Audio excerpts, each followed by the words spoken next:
अल्हम्दुलिल्लाहि रब्बिल आलमीन वल आक़िबतु लिल मुत्तक़ीन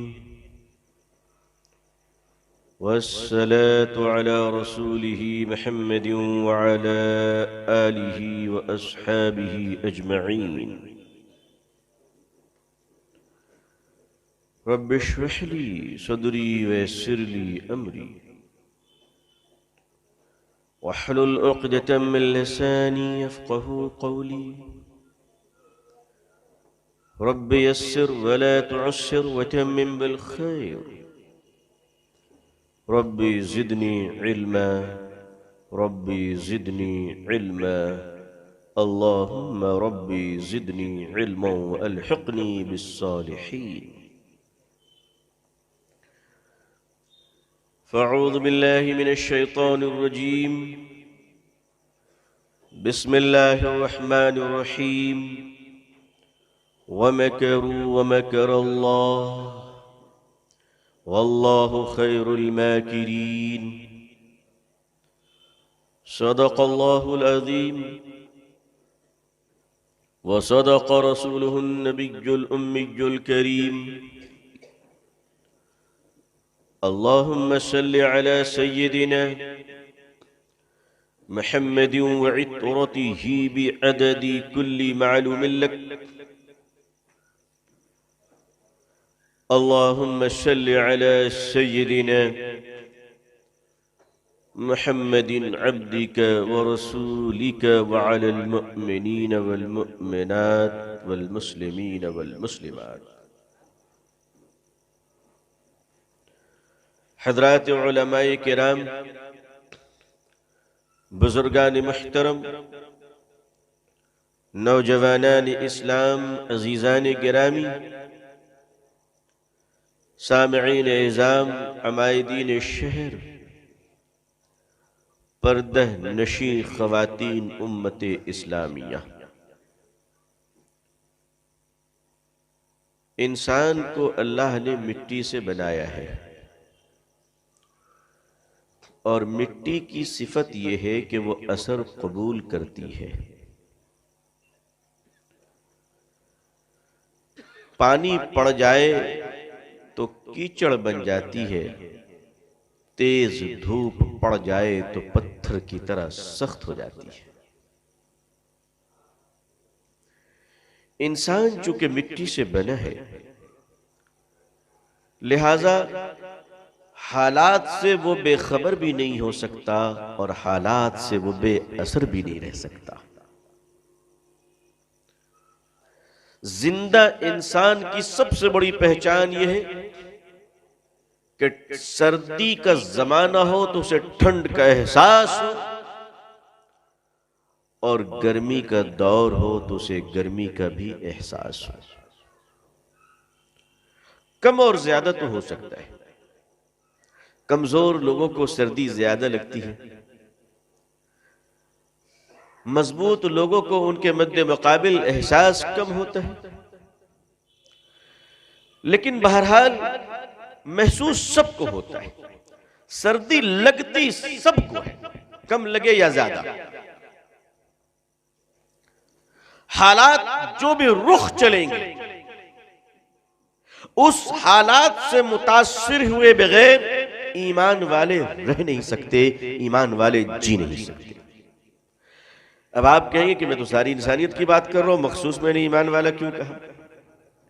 इंशाअल्लाह आगे चलकर बात समझ में आ जाएगी। हमारे मखदूम गिरामी ज्ञान वापी मस्जिद के मुअज़्ज़ज़ इमाम हजरत मौलाना मुफ्ती अब्दुल बातिन साहब फरमा रहे थे कि हमारे शहर के लोग हैं, बड़े प्यारे लोग हैं, रात के 11:30 बजे के बाद तशरीफ लाते हैं। तो मैंने कहा उनको छोड़ दीजिए, तकलीफ देने की जरूरत क्या है भाई, हमें तो अपनी फजर की नमाज बचानी है ना। इंशाअल्लाह आप तहज्जुद गुजार होंगे, आप नहीं सोते होंगे, आपका कमाल है ये। मैं इतना मजबूत इंसान नहीं हूं। हम लोगों ने अवाम को सहला सहला कर चुनिया बेगम बना दिया है और कोई मालदार नजर आ गया तो बस रुकू और सजदा ही बाकी रहता है, बकिया सारे कर्म कर लेते हैं। नहीं, अवाम के आने का इंतजार नहीं होगा। आपको आना है आइए, जाना है जाइए, बात वक्त पे होगी और खत्म हो जाएगी इंशाअल्लाह। किसी का कोई इंतजार नहीं होगा। रहा करे चौधरी अपने घर में, रहा करे एमएलए एमपी अपने घर में। जलसों का माहौल ये होना चाहिए कि मगरिब बाद जलसा शुरू हो, इशा देर से पढ़े और रात में आराम कीजिए।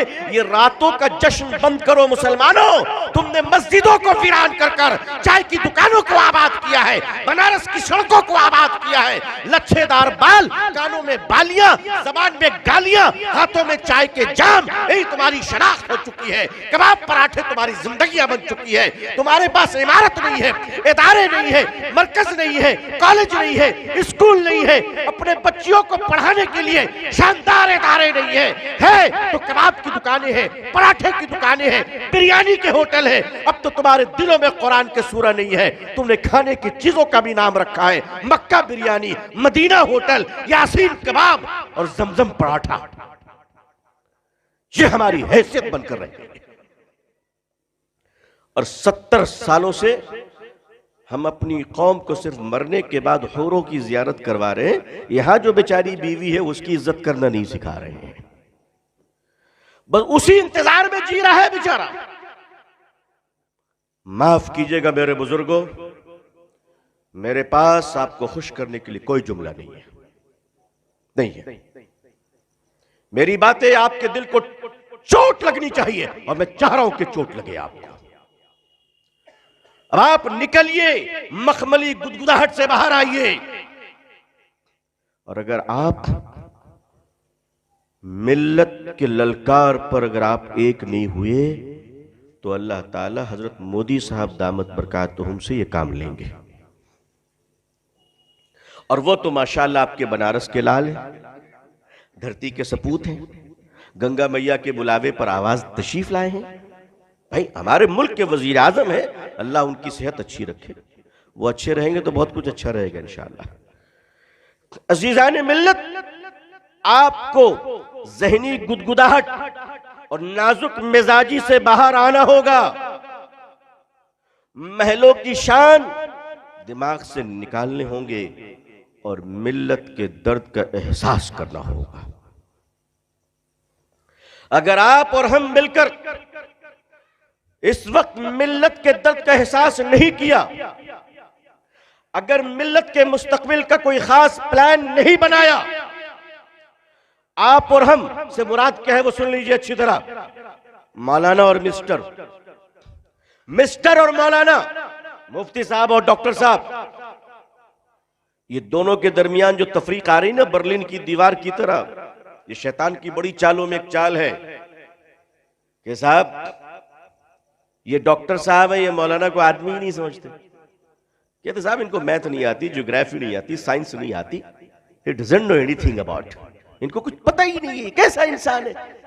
इनको साहब नए डेवलपमेंट के बारे में नहीं मालूम, रिसर्च नहीं इनका क्या कारनामा है दुनिया में।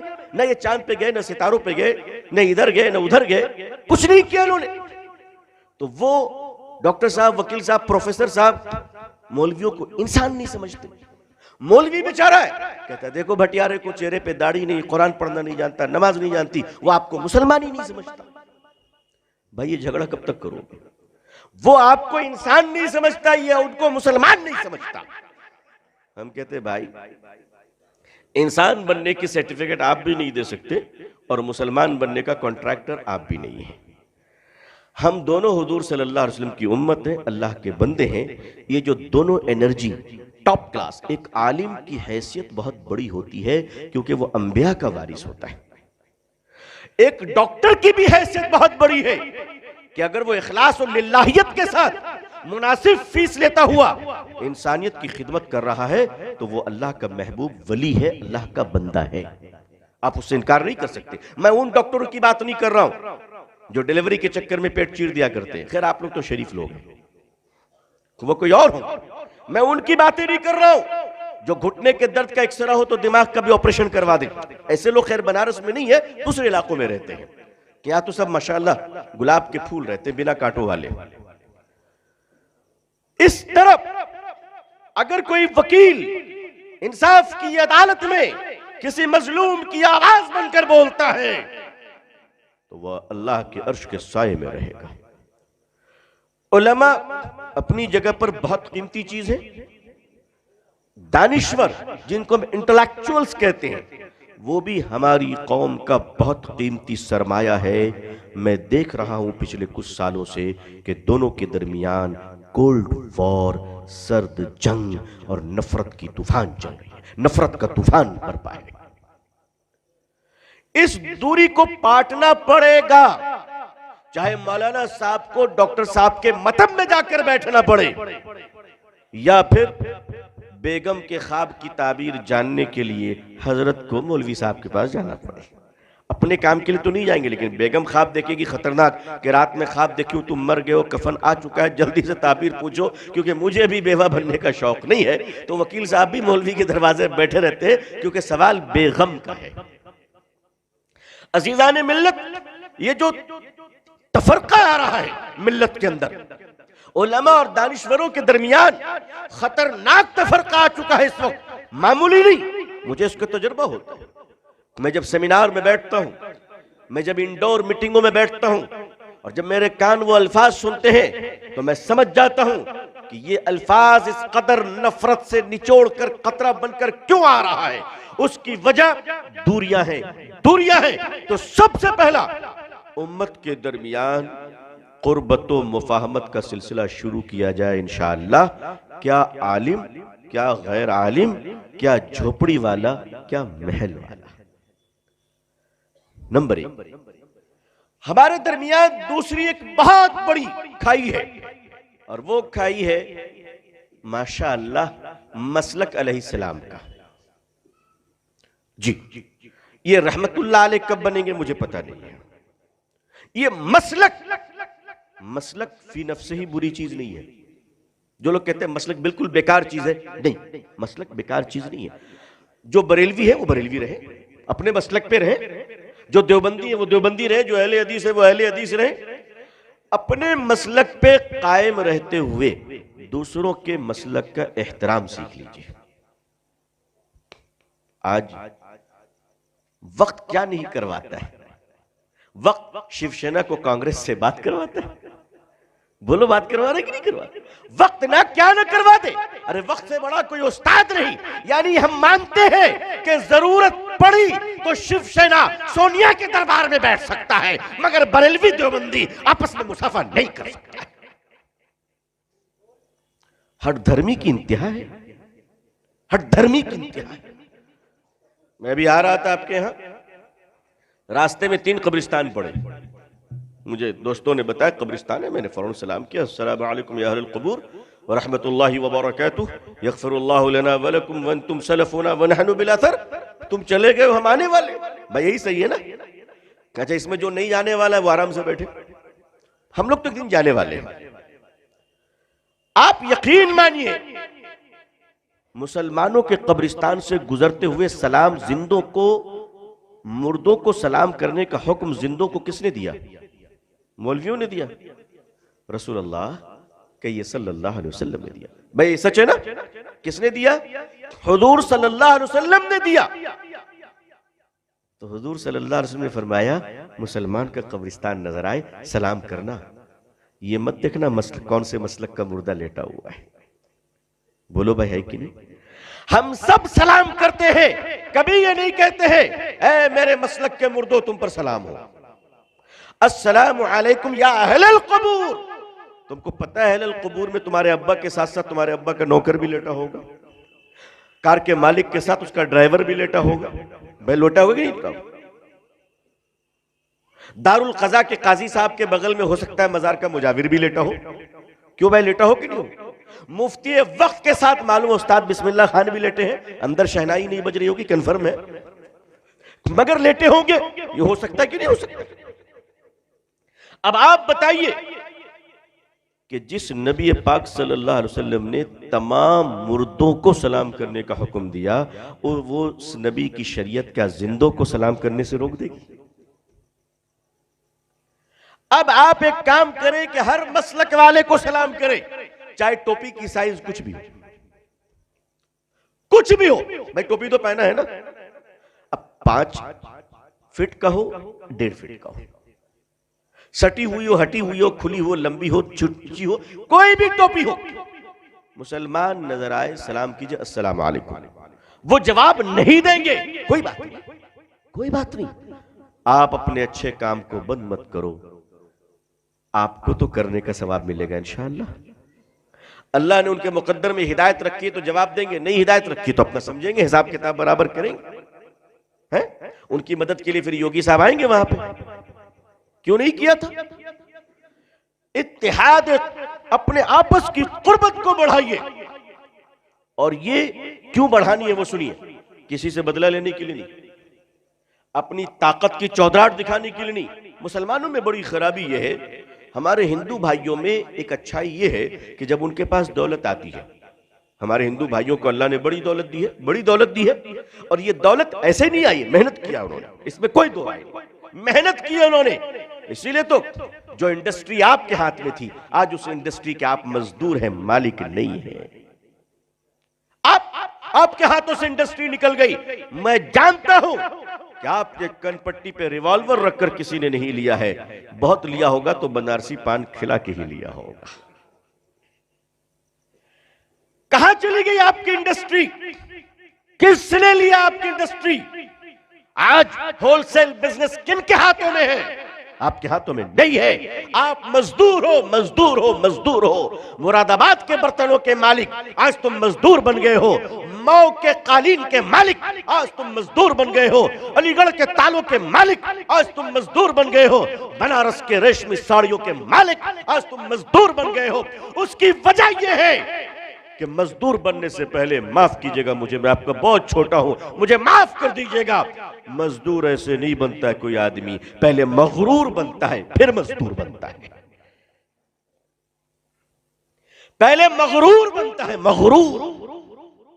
दौलत का नशा जब सर पे चढ़ के बोलने लगे, बेटी की शादी में जब देगे उतरने और चढ़ने लगे, निकाह के पंडाल में जब लाखों रुपए के पटाखे फूटने लगे,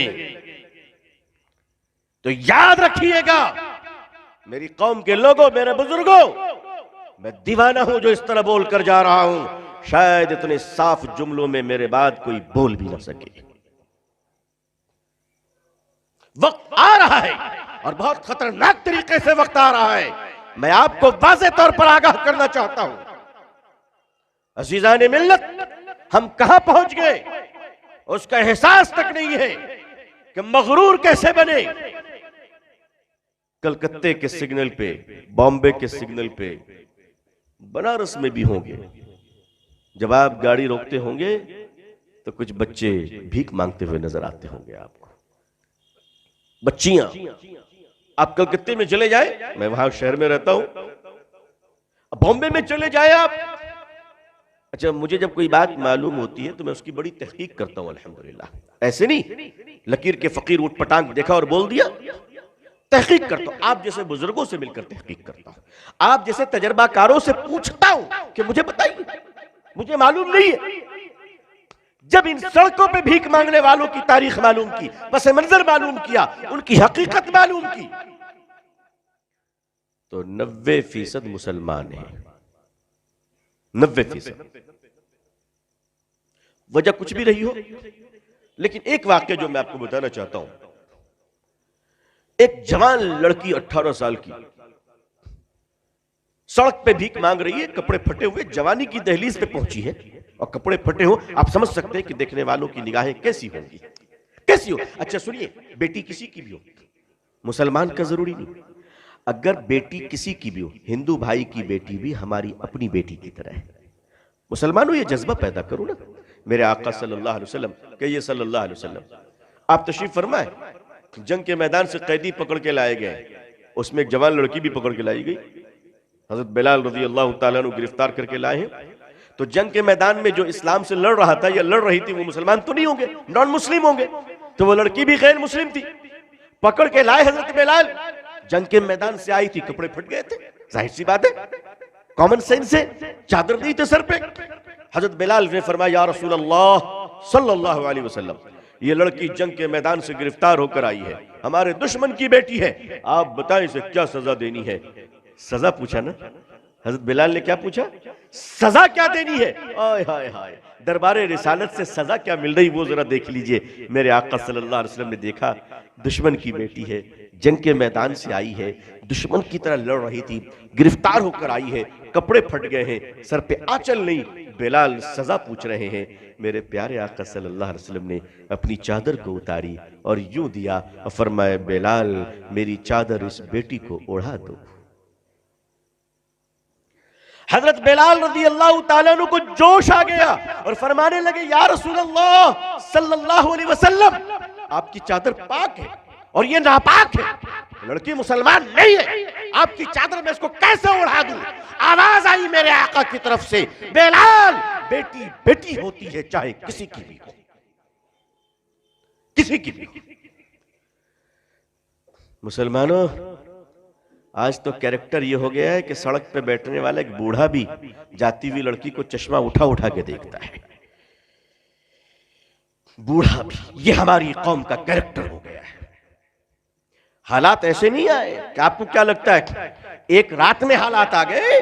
70 सालों से हमारी लक्षण बिगड़ी है, उसका रिजल्ट ये मिल रहा है। एक दिन में हालात नहीं आए। अपनी बेटी हो, किसी की भी बेटी हो, उसकी इज्जत और एहतराम सीखिए। अब वो बेकारन लड़की 18 साल की हो चुकी है, कपड़े उसके फट चुके हैं और वो उसे फटे पुराने कपड़े में भीख मांग रही है, जवानी की दहलीज पे है। तहकीक की गई ये लड़की कौन है? बदकार तो नहीं, बदचलन तो नहीं है, गलत और करप्ट लड़की तो नहीं है। नहीं, जब उस लड़की की तहकीक की गई तो जिस झोपड़ी में वो रहती है, माँ उसकी नाबीना है, बाप की जिस्म की बहुत सारी हड्डियां टूटी हुई एक्सीडेंट में, और वो बच्ची अपनी आबरू बचाती हुई भीख मांगकर अपने माँ बाप की परवरिश कर रही थी। शादी कहां से कर सकती है वो अपनी? मेरी कौम के लोगों, जब इंसानियत की बेटी जवानी की दहलीज पर पहुंचकर गुर्बत की वजह से सिसकती रहे, जब हव्वा की बेटी बिना कपड़ों के तुमसे भीख मांग मांग कर अपने मां बाप की परवरिश करती रहे, जब हमारे और तुम्हारे दरमियान मासूम मासूम छोटे छोटे बच्चे चाय की दुकानों में गिलास धोने पर मजबूर हो जाएं, पंचर की दुकानों में पढ़ाई छोड़कर पंचर बनाने पर आ जाएं, और वही हमारे कौम के चौधरी, हमारे कौम के मालदार, हमारे कौम के बड़े लोग शादी के पंडालों में 50,000 रुपए के पटाखे फोड़कर बिरयानी ऊपर नीचे करें और अपनी बेटी की शादी का जश्न मनाए, तो मुझे नफरत है अपनी कौम के मालदारों से, मुझे नफरत होती है अपनी कौम के चौधरियों से कि हम कहां पहुंच गए। आपने कभी एहतसाब नहीं किया? आपको क्या लगता है जमाना हमेशा ऐसे ही रहेगा? आपके मकान, आपकी इमारतें, आपकी जवानी हमेशा ऐसी बाकी रहेगी? जिन आंखों ने मस्जिद को देखा था कल तक, अब वो आंखें तरस भी तो जाएंगी, तरस भी तो जाएंगी। हम में से हर एक शख्स अपनी जिंदगी के गुजरते हुए लम्हात का जिम्मेदार है। पूरी मिल्लत इस्लामिया का दर्द जब तक एक जोड़ से नहीं आएगा, इत्तिहाद नहीं होगी। मैं इत्तिहाद ही नहीं कहता हूं कि आप सदर सेक्रेटरी बन जाइए, इत्तिहाद का मतलब ही नहीं कहता हूं कि सारे घर में एक ही खाना पके, इत्तिहाद का मतलब ही नहीं कहता हूं कि सारे लोग एक ही कपड़ा पहने। मैं सिर्फ इस बात पर इत्तिहाद करता हूं कि मुसलमानों, जिस तरह तुम एक किबला पर मुत्तहिद हो, जिस तरह तुम एक काबे पर मुत्तहिद हो, जिस तरह तुम एक कलमे और एक खुदा, एक रसूल और एक कुरान पर मुत्तहिद हो, इस बात पर भी तुम मुत्तहिद हो जाओ कि अच्छे कामों में हमारी आवाज एक होनी चाहिए, इंशाअल्लाह, इंशाअल्लाह। और ज्यादा मैं इत्तेहाद की दावत नहीं दे रहा हूं, क्योंकि मुझे मालूम है आप हो नहीं पाएंगे।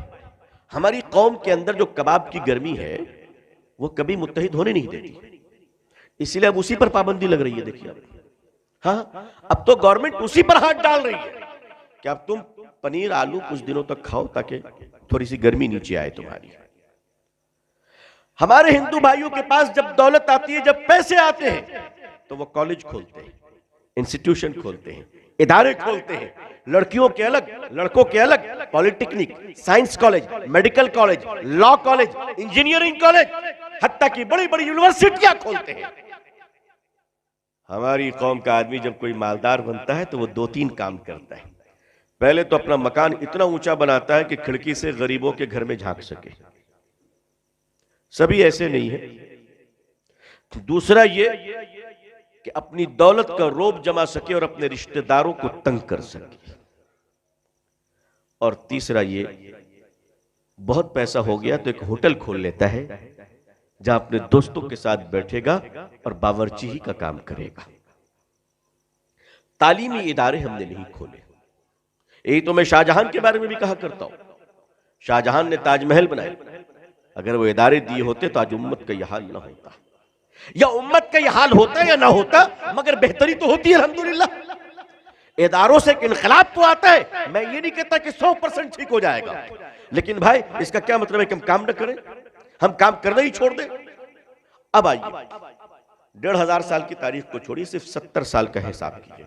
और हाँ, हिसाब जब कीजिएगा तो हमसे भी कीजिएगा, हम पर भी लाजिम है, उलमा से भी हिसाब लीजिए, सबसे हिसाब लीजिए। और मैं आपको एक हिसाब देकर जा रहा हूं अपना, और वह हिसाब ये देकर जा रहा हूं, मेरी गलती सुन लीजिए आप। मैं अपने जुर्म का इतराफ कर रहा हूं, और मेरा जुर्म ये है, मेरी उम्र 70 साल तो नहीं है, लेकिन मैं 70 साल के जुर्म का इकरार कर रहा हूं आपसे। 70 सालों में हमने हिंदुस्तान में अपनी जमात का तारुफ कराया है, अपने मसलक का तारुफ कराया है, अपने पीर का तारुफ कराया है, अपने बैनर का तारुफ कराया है, अपनी जात का तारुफ कराया है। और जितना हमने अपना तारुफ कराया है उसका आधा शायद इस्लाम का तारुफ नहीं कराया है। लोगों, हमारी जमात, हमारे बैनर, हमारा स्टेज, हमारे पीर, हमारे मौलाना सब बरहक है अल्हम्दुलिल्लाह, मगर इन सब से ऊपर है शरीयत इस्लामी, इन सब से ऊपर है नबी पाक सल्लल्लाहु अलैहि वसल्लम का लाया हुआ दीन, इन सब से ऊपर है अल्लाह और उसके रसूल सल्लल्लाहु अलैहि वसल्लम। आज यही वजह है कि हिंदुस्तान में हमारे हिंदू भाई कई करोड़ खुदाओं को मानते हैं, कई करोड़, एक दो नहीं, कई करोड़ खुदाओं को मानते हैं। मुसलमानों, आपकी तो नहीं कहूंगा, हमारी नाकामी यह है कि जो कई करोड़ खुदाओं को मानते हैं, आज हम उनको एक खुदा का तारुफ नहीं करा सके। इस मुल्क में हमने एक खुदा का तारुफ नहीं कराया, एक खुदा का।